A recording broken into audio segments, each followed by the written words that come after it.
அதிர்ஷ்டம் நியூஸிற்கு வரவேற்கிறோம். திருச்சி வந்து இறங்கிய மத்திய போலீஸ். ஓட்டம் பிடித்த முன்னாள் திமுக அமைச்சர் மருமகன். யார் அந்த முன்னாள் திமுக அமைச்சர்? அந்த மருமகன் என்ன முறைகேட்டில் ஈடுபட்டார்? மகாராஷ்டிராவிலிருந்து வந்த போலீஸ். ஏன் இவரை பிடிக்க முடியல? இங்க இருக்கக்கூடிய போலீஸ் மருமகனை தப்ப வச்சதா? இதுதான் இன்னைக்கு இருக்கக்கூடிய விஷயம்.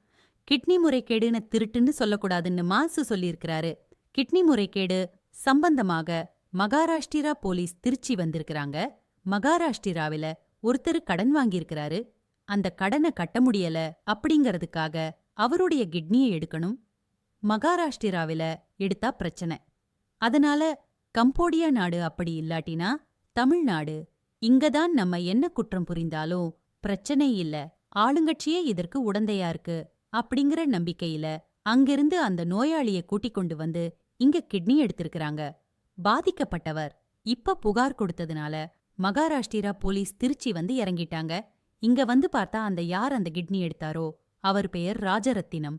அவர் முன்னாள் வனத்துறை அமைச்சராக இருந்த திமுக அமைச்சர் சமயபுரம் செல்வராஜுடைய மருமகன். இங்க அவர் வர்றது தெரிஞ்சு டாக்டர் தலைமறைவாயிட்டாரு. இந்த தகவலை யார் சொல்லியிருக்கா அப்படிங்கிறது மக்கள் எல்லாருக்கும் தெரியும். ஏற்கனவே கிட்னி முறைகேடு தமிழகத்துல பரவலா இருக்கு. ஏற்கனவே வந்த முறைகேட இன்னும் சரியா விசாரிக்கல.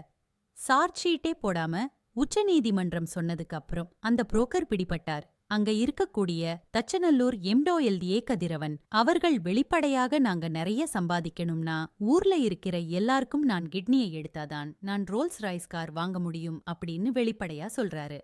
தச்சநல்லூர் எம்டோஎல்ஏ வெளிப்படையாக இந்த அளவுக்கு திமிரா பேசிக்கூட திராவிட மாடல் அரசு நடவடிக்கை எடுக்கல. ஏன்னா அவர்தான் தனலட்சுமி சீனிவாசன் கல்லூரி மற்றும் மருத்துவமனையோட ஓனர். மருத்துவமனைய கூட சீல் வைக்கல. இப்படிப்பட்ட சூழ்நிலையில இன்னைக்கு முன்னாள் அமைச்சருடைய மருமகனுடையது பெரிய பரபரப்பா இருக்குது. இந்த கேஸ் இதோட முடியாது. இது திமுகவுக்கு வரக்கூடிய நாட்களில் அவங்களுக்கு வந்து சட்டத்தை ஏமாத்தினாலும் மக்கள் மத்தியில் ஒரு பெரிய கொந்தளிப்பு இருக்கு.